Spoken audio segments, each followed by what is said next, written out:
పిట్టలోని గూడెం దగ్గర ఘటన చోటు చేసుకుంది. దీని పేరు కనకయ్య. ఒంటరిగా మహిళ వెళ్ళాలంటేనే భయపడేదట. ఒకవేళ ఆ పిట్టలోని గూడెంలో ఇంత జరుగుతున్నా మరి చట్టాలు ఏం చేశాయి, న్యాయస్థానాలు ఏం చేశాయంటే అది చాలా మారుమూల ప్రాంతం. అక్కడ జరిగిన సంఘటన బయటికి చెప్తే ఎక్కడ తాము పరువు పోతుందో, ఎక్కడ ఇబ్బంది పడతామో, ఈ దుర్మార్గుడు ఈ కీచకుడు మళ్ళీ ఏం చేస్తాడో అని చెప్పి అంత ప్రాణాన్ని అరిచేతిలో పెట్టుకొని బిక్కుమంటూ గడిపిన సందర్భాలు అనేకంగా ఉన్నాయి.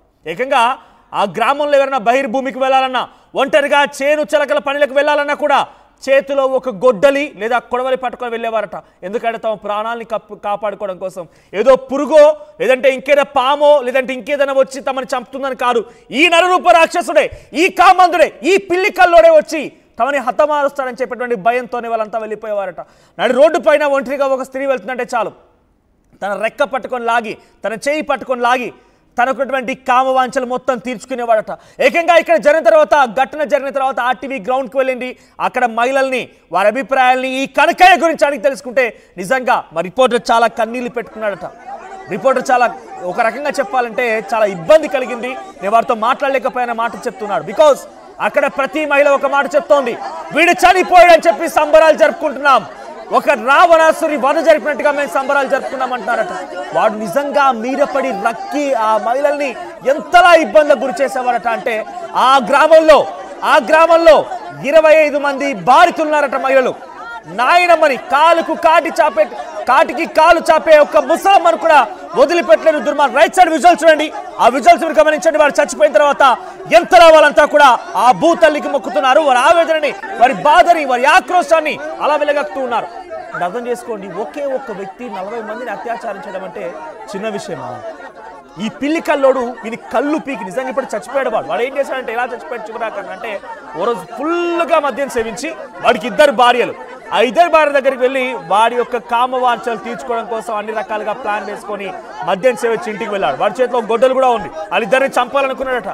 కానీ వాడు మధ్యమత్తులో ఉన్నాడు, తోస్తే పడిపోయేలా ఉన్నాడు. దీంతో సమయం చూసి 2 భార్యలు కూడా ఈ దుర్మార్గుని ఖండాన, ఇక్కడ చూడండి రైట్ సైడ్ కనబడుతున్నారు చూసారా, ఆ మహిళలే వాడి భార్యలు, 2 భార్యలు ఖండాన వాడిని ఖండించి వాడిని ఒక రకంగా యముడి దగ్గరికి పంపించేశారు. అయితే ఇక్కడ ఏం జరిగింది, ప్రస్తుతం ఆ 2 భార్యల్ని కూడా పోలీసు అరెస్ట్ చేస్తే ఆ పోలీసులకి వ్యతిరేకంగా ఆ ఊరి గ్రామస్తులు, ఆ ఊరి మహిళలందరూ కూడా నినాదాలు చేస్తున్నారు. మానవతా దృక్పాదంతో వాళ్ళిద్దరిని వదిలేయండి. ఏంటి ఇక్కడ మానవతా కోణం ఏంటంటే, ఆ నీచుణ్ణి, ఆ నికృష్టుని, ఆ రాక్షసుని చంపడమే ఇక్కడ మానవతా దృక్పాదం. మానవతా దృక్పాదంతో ఆ 2 మహిళల్ని వదిలేయండి అని చెప్పి ఆ గ్రామస్తులంతా డిమాండ్ చేస్తూ ఆందోళన బాట పట్టారట. వీడి అరాచకాలు అంతా ఇంత కాదు, సొంత చెల్లిని, తల్లిని, అక్కని, భార్యని, కన్న కూతుర్ని కాటికి కాలు జాపే నాయనమ్మని. ఇలా నేను చెప్పడానికి నాకు ఇబ్బందిగా ఉంది. నిజంగా ఈ ఘటనలో ఈ వార్త విన్న తర్వాత మీకేమనిపిస్తోంది? నిజంగా ఇది జరిగిందా అంటే మీరు ఒక్కసారి కనుక ఉమ్మడి వరంగల్ జిల్లా వాసులు ఎవరైనా కనుక ఉంటే ఒకసారి వాళ్ళు అడగని చెప్తారు.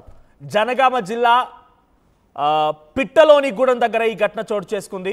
గ్రౌండ్కి వెళ్ళింది ఆర్టీవీ. ఒకసారి ఆర్టీవీతో ఎక్స్క్లూజివ్గా గ్రామస్తులు మాట్లాడుకొచ్చారు. వారు ఏం మాట్లాడారో చూడండి.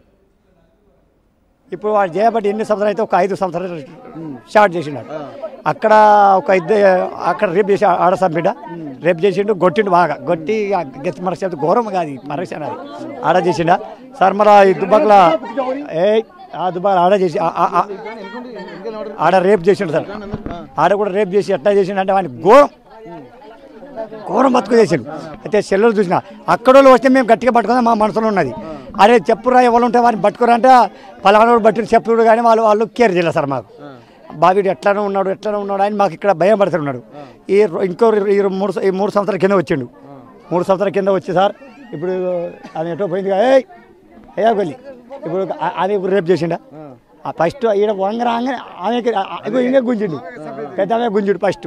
అయ్యా కొట్టిండు పన్న పోయిండు. వాడేమో పన్న అంటాడు, ఈమెమో పన్ను అంటది. ఇక అట్లా అని ఇక చెప్తే కాతి కొట్టిగా అంటుండేమో అని మేము అంతగా పట్టించుకోవాలి. ఇప్పుడు సార్ మేము నడుస్తూ ఉన్నాం, మా చిన్నమ్మని చంపేస్తుండే సార్. మా చిన్నమ్మని ఒక్క రోజు కూడా మా చిన్నమ్మ ఆయన పక్షి లెక్క బతారు, కోతులు లెక్క బతారు. ఈ ఒక్కళ్ళు తిట్టారు, ఒకళ్ళు మాట్లాడరు, ఒకళ్ళు దొంగ అన్నారు. 2 టోటల్ పట్టి శుద్ధాలా సార్, టోటల్ పట్టి బతికేటోళ్ళు వాళ్ళు. ఒక్కళ్ళు కూడా మేము మంచిగా చూసుకుంటారు. మాకు అంత మా చిన్నాయనకు మా చిన్నమ్మకు కొట్టి రాత్రి పోయి రేప్ చేసి కొడితే సార్ మేము చూస్తే మా పరిస్థితి సార్. మా పరిస్థితి అయినా మా పానం ఇట్లా వణికింది సార్. ఒక్క చిన్న పోరగాండి కూడా అలా చెల్లెలు కూడా సార్, చిన్నలు కూడా చూడలే, తమ్ముని కూడా చూడలే, ఒక చెల్లెని కూడా చూడలే. ఎంత రేప్ చేసి ఎట్లా చేస్తున్నా మా ఘోరం. దుబాలు కూడా 2 మనుషులు చంపేస్తారు సార్. మైదుబాలో 2 మనుషులు, మా చిన్నమ్మతో 4 ఎంతో 5 ఇప్పుడు మా చెల్లెలు మా చిన్నాయన చనిపోతే మా చెల్లెని తీసుకోపోయాడు సార్. అందరికన్నా మా చెల్లెని రేపుకోపోయి మా చిన్నాయన రేప్ చేసి అమ్మని రేప్ చేసి మా చెల్లెని తీసుకోపోయింది సార్. చెల్లెని తీసుకోపోతే ఏమై బాధలో గుండెల అడవిలో పోయి దాక్కొని అడవిలో ఉన్నారు. ఆయన దొరికితే చంపుతా అన్నాం సార్. దొరికితే ఎప్పుడు దొరుకుతారో అప్పుడు చంపుతారు. పోలీసులు కంప్లైంట్ ఇచ్చినాం, గుండాల పోలీసులు చెప్పినాం, ఈ గన్పూర్ పోలీసులు చెప్పినాం, సర్పంచ్ చెప్పినాం, లాయర్ కూడా చెప్పినాం, అందరికి చెప్పినాం.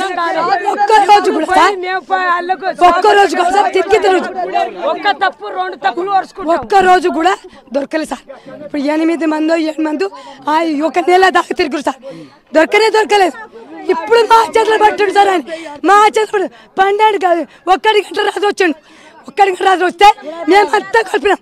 ఆ చెట్టుకి ఆయన మేము తనుకొని పోతే ఈ చెట్టుకు తాకి పట్టాడు. గొడ్డలు తెచ్చుకొని గొడ్డలు మీకు నడతా అని మా చెల్లకు మా ఇద్దరు చెల్లెలకు నడతానే వచ్చాడు. వాళ్ళు ఇద్దరు వరితే మేము ఎగబడి పడ్డాం సార్. ఎగబడి పట్టి మేము అందరు నరికినాం.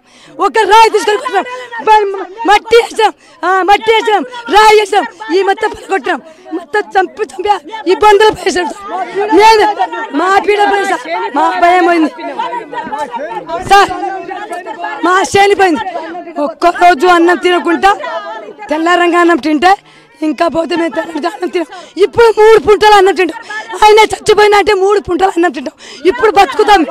ఇప్పుడు అంత బాధ మా అమ్మతోని, మా నాయనమ్మతోని, మా వదిలేలతోని, మా చెల్లెలతోని అంతా భయం. ఇప్పుడు కష్టమెచ్చి హ్యాపీగా బయటగా చేసుకుంటా, హ్యాపీగా ఉంటాం. ఇప్పటి నుంచి హ్యాపీగా ఉంటాం. చూస్తున్నారు కదా ఆ తల్లుల ఆనందం, ఆవేదన, ఆక్రోశం కలగలిపి వాళ్ళంతా మాట్లాడుతున్నారు. మేము పండగ చేసుకుంటున్నాం సార్, హ్యాపీగా ఉన్నాం సార్. తన చిన్నమ్మని, తన చిన్నాన్నని తన కళ్ళ ఎదుటే చంపేశాడు, తనని ఇబ్బందులకు గురిచేసి చంపేశాడు. 1 కాదు 2 కాదు, వాని బారిన పడ్డ వాళ్ళు చాలా మంది మహిళలు ఉన్నారు. బయటికి వస్తే తమ పరువు పోతుందని భావించిన వాళ్ళు కొందరైతే బయటికి రాకుండా మీరు వస్తే మిమ్మల్ని చంపేస్తానని చెప్పి వాడికి భయపడిపోయిన వారు మరికొందరు. ఇలా ఏదో ఒక ఘటన కారణంగా వాడు బయటికి రాకుండా ఉండిపోయాడు. ఎటువంటి ఫిర్యాదులు లేవు, అంతగా ఇంత అట్రాక్షన్ కూడా లేవలేదు, ఎక్కడ పెద్దగా వార్తా కథలకు రాలేదు. కానీ ఎప్పుడైతే వాడు చచ్చిపోయాడో వారంతా బయటికి వచ్చి కన్నీరు మున్నీరుగా విలపించి ఎస్ మేము విజయం సాధించాం, ఆ 2 మహిళల్ని మానవతా దృక్పథంతో వదిలేయండి, వాళ్ళు చేసింది మంచి పనే, వాళ్ళు తన మొగడిని చంపి మంచి పని చేశారు, ఒక గ్రామాన్ని వాడి బారిన పడినటువంటి ఆ గ్రామాన్ని విముక్తిని చేశారు, రావణాసుని వధ జరిగిందని చెప్పి ఆ మహిళంతా చెప్తున్నారు. ఎగ్జాక్ట్గా అక్కడికి గ్రౌండ్కి వెళ్ళి ఆ పిట్టలోని గూడెంలో ఎటువంటి వాతావరణం ఉన్నో ప్రతినిధి వెంకటరత్నం మరిన్ని అప్డేట్స్ అందిస్తారు. వెంకటరత్నం, ఏంటి ఎటువంటి సినారియో ఉంది పిట్టలోని గూడెంలో? ఈ కనకయ్య మరణం తర్వాత వావి వరసలేటువంటి ఈ కామాంధ నరూప రాక్షసుడు కీచకుడి మరణం తర్వాత అక్కడి ప్రజల అభిప్రాయం ఏంటి? సో ప్రస్తుతానికి ఏం చెప్తున్నారు ప్రజలంతా? ఇప్పటికీ పిట్టలోని గూడెం గ్రామానికి వెళ్ళిన తర్వాత అక్కడ ఉన్నటువంటి వాళ్ళందరూ తమ పీడ బిరగడైపోయింది, శని వదిలిపోయింది అన్నటువంటి ఒక అంటే ఆనందమా లేకపోతే ఆ ఆక్రోశం అనేది అంతుపట్టిన పరిస్థితిలో ఉంది. ఎందుకంటే ఇప్పటి వరకు 1, 2, 3 సంఘటనలు అంటే భరిస్తాము, కానీ ప్రతిరోజు దినదిన గణంగా బతకాల్సినటువంటి దుస్థితిలో మేము ఉన్నాము. ఇప్పటి వరకు ఎన్ని సంఘటనలు జరిగినా పెద్ద మనుషులను పిలిపించి ఆ తండాలోనే పరిష్కారాలను కూడా కొన్ని చేశారు. కానీ అయినప్పటికీ వీడి తీరు మార్చుకోకపోవడం కాదు కదా, ఇంకా పెచ్చరిల్లిపోతున్నారు. ఇప్పటికీ కొంతమంది పట్టుకొని పోలీస్ స్టేషన్ కూడా అప్పచెప్పినటువంటి సందర్భాలు కూడా ఉన్నాయని చెప్పి అంటున్నారు. కానీ అక్కడ ఉన్నటువంటి పోలీసుల దగ్గరనే మళ్ళీ వీళ్ళ బంధువుల కాళ్ళు పట్టుకొని నేను ఇంకోసారి తప్పు చెయ్యను, నన్ను వదిలిపెట్టనని చెప్పి అందరి కాళ్ళు పట్టుకుంటే వదిలిపెట్టామని చెప్పి అంటున్నారు. కానీ ఆ ఒక్క తప్పే ఇంతమందిని ఇబ్బందికి గురి చేసినటువంటి పరిస్థితులకు దారి తీసింది అన్నటువంటి ఒక పాశ్చాత్తాపంలో కూడా ఆ పెద్ద మనుషులు ఉన్నారు. అంటే చిన్న పిల్లల్ని కూడా వదిలిపెట్టకుండా 8 ఏళ్ల చెల్లిని, అలాగే తర్వాత 10 ఏళ్ల చెల్లిని, తర్వాత 13 ఏళ్ల చెల్లిని కూడా, అంటే ఒక్క ఇంట్లోనే తోడబుట్టినటువంటి 3 చెల్లెల్ని అతి దారుణంగా కూడా అత్యాచారం చేసి అక్కడ వాళ్ళ పెద్ద చెల్లి మాట్లాడుతున్నటువంటి మాటలు చూస్తుంటే అంటే హృదయం తరుక్కుపోతున్నటువంటి పరిస్థితి. ఇంతటి నీచమైనటువంటి ఒక వ్యక్తి ఈ కాలంలో ఉన్నాడా అని అంటే ఇప్పటి వరకు చరిత్రలో ఎక్కడ చూసినా కృత త్రేత ద్వాపర కలియుగాల్లో చూసినా కానీ నరరూప రాక్షసులను చూసాం కానీ కన్న తోడబుట్టినటువంటి వాళ్ళను కన్న తల్లిని నానమ్మను ఒకే కుటుంబంలో ఇంతమందిని చెరబట్టినటువంటి దుర్మార్గుడిని ఎక్కడ చూసామంటే అది ఇప్పటి వరకు సృష్టి ఆరంభమైన పరిస్థితి ఈ ఒక్క వ్యక్తి అన్నటువంటి కోణంలో ఆలోచించక తప్పని పరిస్థితి. ఇట్లాంటి పరిస్థితి కాదు కదా తండాలో ఉన్నటువంటి వాళ్ళందరూ కూడా ఒకే ఒక ముక్త కంఠంతో ఇక్కడ చెప్తున్నటువంటి పరిస్థితి. ఇప్పటి